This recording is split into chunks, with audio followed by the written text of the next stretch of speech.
Hello, and welcome to Shrink, the podcast for the mind. I'm Philippe, and I talk to the people who want to have a better understanding of their issues with weight and body image. So, let's talk about journaling. Journaling is such a beneficial practice for your mental health.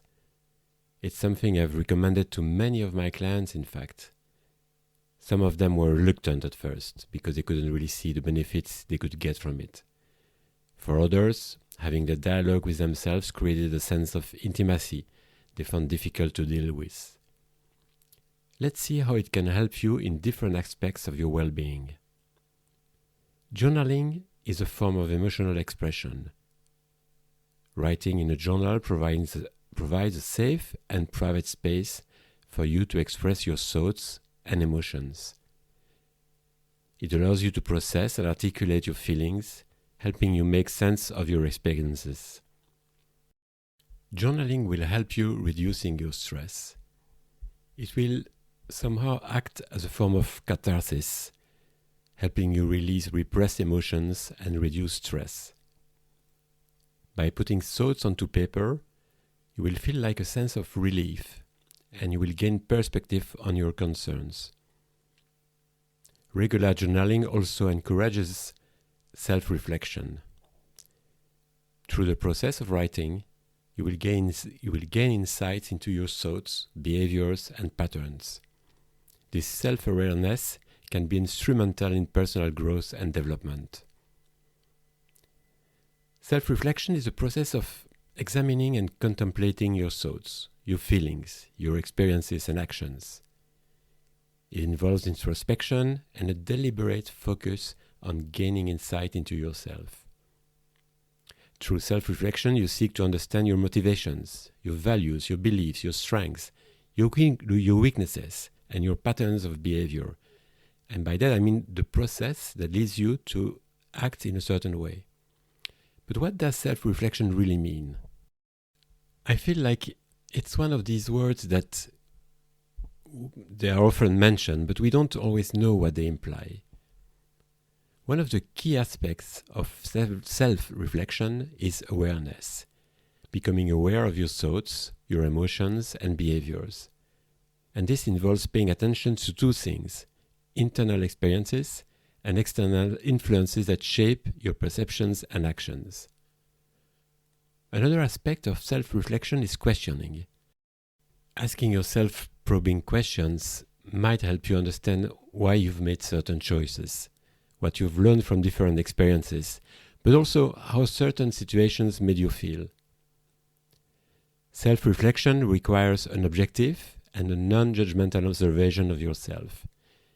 You will have to step back and look at your thoughts and actions from a more neutral perspective. I say more neutral because I know we can't be completely neutral when looking at ourselves. It's difficult, even for me. After questioning and observing, you can evaluate your thoughts and behaviors. This involves considering whether certain actions align with your personal values, goals, and desired outcomes.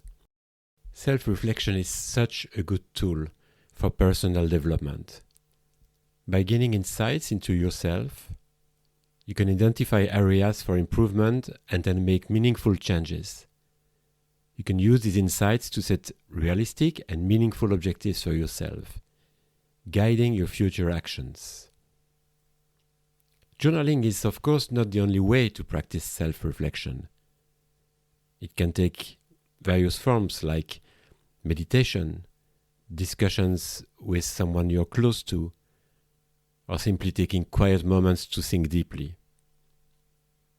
Self-reflection is a dynamic process, and it contributes to a better self-awareness, more emotional intelligence, and the ability to make better choices in various aspects of your life. Journaling is also a great practice to help you with problem solving. Writing about challenges and concerns, it's difficult for me, in a journal can help you analyze situations more objectively.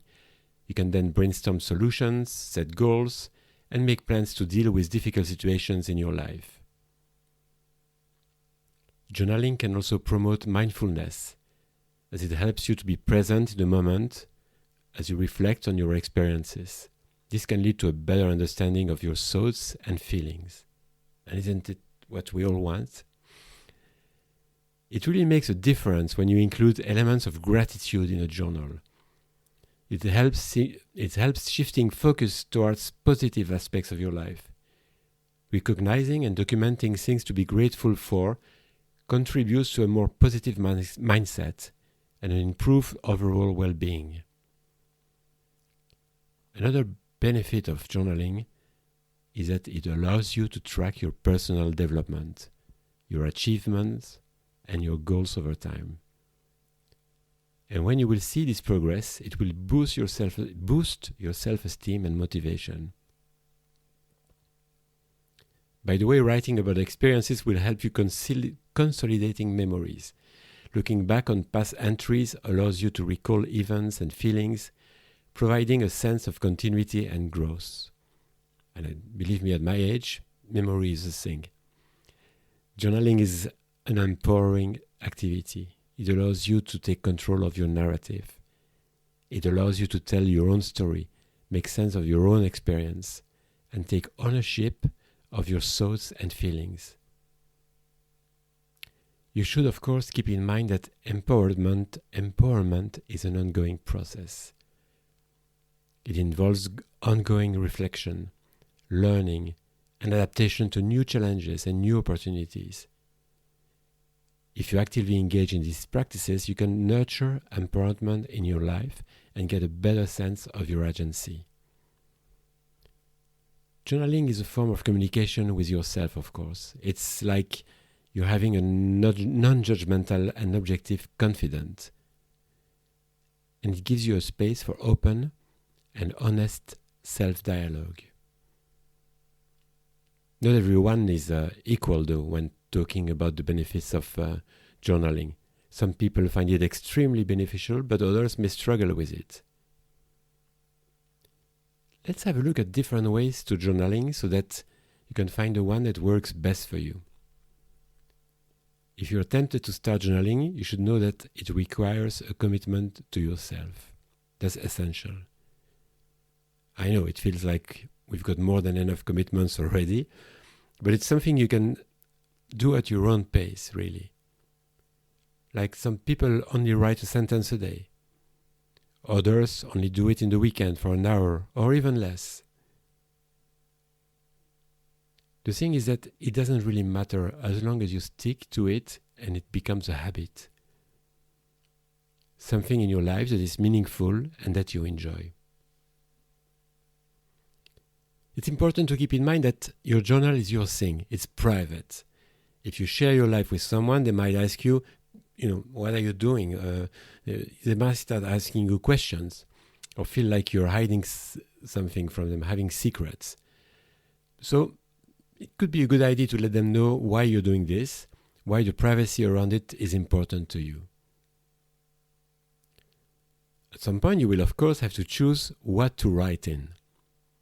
Some prefer a notebook with blank pages, whilst others, like me, prefer a lined one.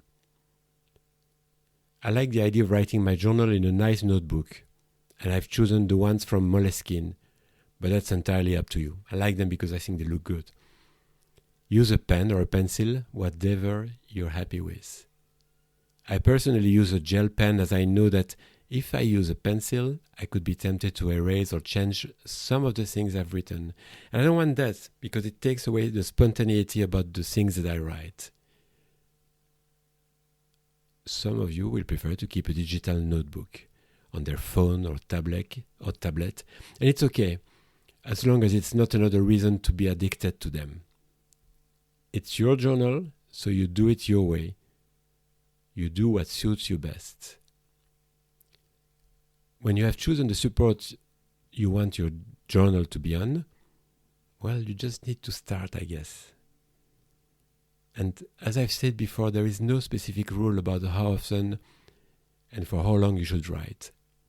It's totally up to you. Okay, but what should I write in there, you may ask yourself. Well, again, it's up to you. You can write anything you want. You can, for example, write about a movie or an exhibition you've seen.